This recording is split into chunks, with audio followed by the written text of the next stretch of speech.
Dios le bendiga en esta mañana nuevamente, aquí con ustedes su siervo Rafael Marrero, siervo de Dios y del Señor Jesús, trabajando en la iglesia First Baptist Church en Birmingham, Ohio, que pastorea el doctor Marvin Osborne allá en la Ruta 60.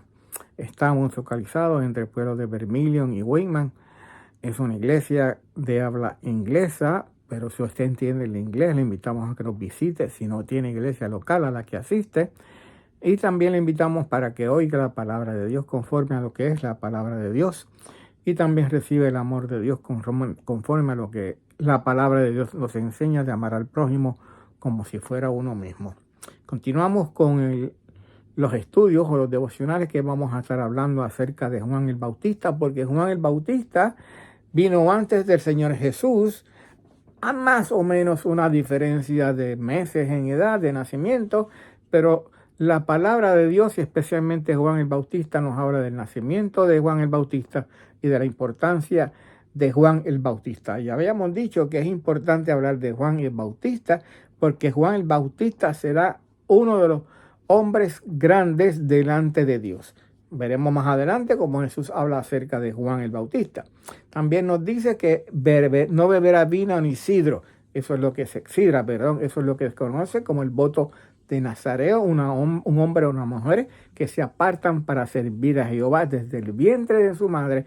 Ya Juan va a hacer ese tipo de servicio, de voto de Nazareo, apartado para servir a Dios. Nos dice que va a ser lleno del Espíritu Santo desde el vientre de su madre. Nos dice que su mensaje va a ser que se conviertan muchos al Señor, y se dice que va a venir para preparar al Señor un pueblo bien dispuesto para escuchar y recibir al Señor Jesús. Pero ¿qué más podemos decir de Juan el Bautista? Vamos a hablar unos cuantos puntos más. Vamos al siguiente. Tenemos que hablar de Juan el Bautista porque Juan vino a cumplir con las profecías del Antiguo Testamento. Ya desde el Antiguo Testamento nos anunciaban que Juan el Bautista había de venir antes que el Señor Jesús. ¿Y para qué había Juan el Bautista de venir antes y para qué venía? Vamos a leer en el libro de Isaías capítulo 40, versículos 3 al 5, para que usted lea conmigo un momentito. Déjame buscarlo rápidamente aquí. Isaías 40, versículos 3 al 5, dice así la palabra de Dios. Voz que clama en el desierto, preparad camino a Jehová, enderezad calzada en la soledad a nuestro Dios. Todo valle sea alzado y bájese todo monte y collado, y lo torcido se enderece y lo áspero se allane, y se manifestará la gloria de Jehová, y toda carne juntamente la verá, porque la boca de Jehová ha hablado. Fíjese como dice el versículo 3, versículo que vamos a leer en Lucas. Voz que clama en el desierto, preparad camino a Jehová, enderezad calzada en la soledad a nuestro Dios. Isaías 45. ¿Y dónde encontramos eso entonces? En Lucas capítulo 3, versículos 4 al 6.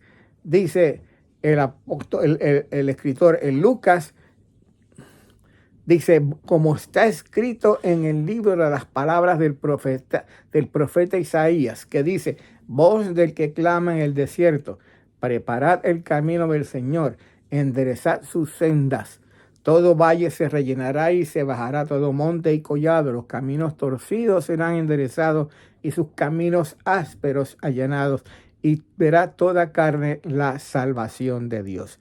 La profecía acerca de Juan el Bautista, ya desde el profeta Isaías, 800 años antes, casi 800 años antes de nacer Juan el Bautista, ya se estaba hablando de Juan el Bautista, y vemos cómo tanto en el Evangelio de Lucas como el Evangelio de Mateo, como el Evangelio de Marcos y en Juan también nos hablan de estos versículos que vimos ya y leímos en Isaías 40, versículos 3 al 5. Y hay otra profecía también que se cumple en Juan el Bautista, y la leemos bien, en este caso, en el libro de Malaquías, el último de los profetas en el Antiguo Testamento, en el capítulo 3 y versículo 1. He aquí yo envío mi mensajero, el cual preparará el camino delante de mí, y vendrá súbitamente a su templo el Señor, a quien vosotros buscáis, y el ángel del pacto, a quien deseáis vosotros. He aquí viene, ha dicho Jehová de los ejércitos. Y fíjense cómo comienza ese versículo. He aquí yo envío mi mensajero, el cual preparará el camino delante de mí. El cual preparará el camino delante de mí. Y Marcos capítulo 1, versículo 2, nos hace esta referencia. Como está escrito en Isaías el profeta, he aquí yo envío mi mensajero delante de tu faz, el cual preparará tu camino delante de ti. Así que vemos que es importante hablar de Juan el Bautista porque vino a cumplir las profecías que de él se hablaban en el Antiguo Testamento. Y es importante entender que todo lo que Dios habla que va a suceder porque esa es la palabra de Dios. Y así como se habló de Juan el Bautista en el Antiguo Testamento, así se cumplió en el Nuevo Testamento, y los evangelios nos relatan el cumplimiento de la palabra de Dios, porque toda palabra de Dios siempre será cumplida. Padre, gracias te damos de nuevo en esta mañana. Bendice tu palabra, Señor, y multiplícala para que dé fruto para arrepentimiento, para consagración, para salvación, Señor, para, Padre amado, reconciliación. Obra tú, Señor, en medio de tu palabra y por medio de tu palabra y a través de tu Espíritu Santo, por el nombre de Jesús que oramos. Amén.